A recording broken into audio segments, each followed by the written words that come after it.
Das Schicksal gönnt ihm keine Ruhe. Louis Tomlinson, 27, muss erneut Stärke beweisen. Das ehemalige One Direction-Mitglied muss seine gerade einmal 18-jährige Schwester Felicity beerdigen.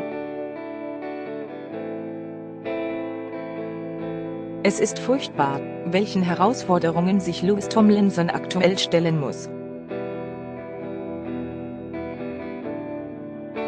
Erst im Dezember 2016 verlor der Musiker seine Mutter Johanna Deakin, die mit nur 43 Jahren ihren Krebs erlag.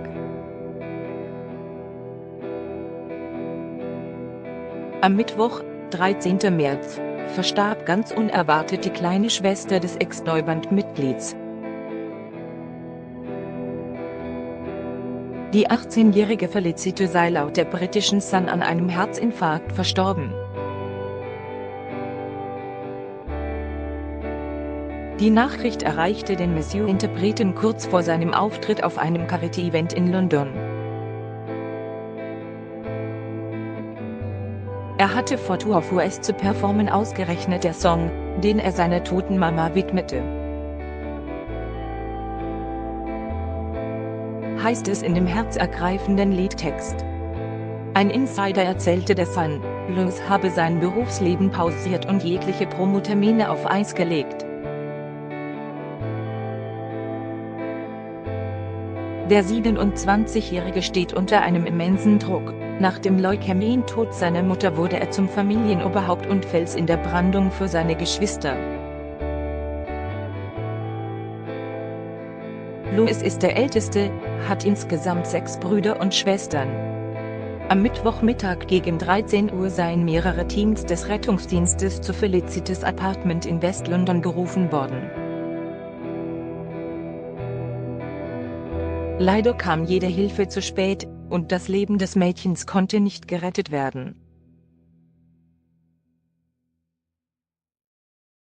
Die Umstände des Todes sind bisher ungeklärt. Drogen sollen jedoch nicht im Spiel gewesen sein. Felicity wurde von ihren Freunden als liebevoll, fürsorglich und wunderschön beschrieben. Die junge Influencerin hatte noch Großes vor sich, geplant sei die Veröffentlichung eines selbstgeschriebenen Gedichtbandes gewesen. Erst im vergangenen Jahr bekam für sie so der Spitzname der 18-Jährigen die Chance, eine eigene Modekollektion herauszubringen. Das Verhältnis zu ihrem älteren Bruder Louis sei sehr eng gewesen, die beiden trafen sich regelmäßig in London.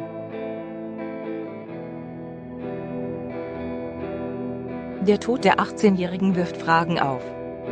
Denn laut TNZ hatte die schöne Brünette keine bekannten Vorerkrankungen, litt an keinem Herzfehler. Unter Berufung auf Insider berichtet das US-Portal, dass es keinerlei Warnsignale für den plötzlichen Tod der jungen Frau gegeben habe. Sie litt lediglich an Ischias, verbunden mit einem eingeklemmten Nerv, der Schmerzen in der Hüfte erzeugt. Erst vor einigen Monaten soll sie via Social Media verkündet haben, ab sofort auf Alkohol und Zigaretten zu verzichten. Demnach schien der Teenager bemüht um eine gesündere Lebensweise gewesen zu sein. Louis Tomlinson hat derweil eine Charity-Show, die für Freitag, den 15. März angesetzt war, abgesagt. Auch ein Telefoninterview, das Oakmark.de mit ihm am Mittwoch hatte führen wollen, wurde aus verständlichen Gründen auf unbestimmte Zeit verschoben. Wir wünschen dem Sänger viel Kraft.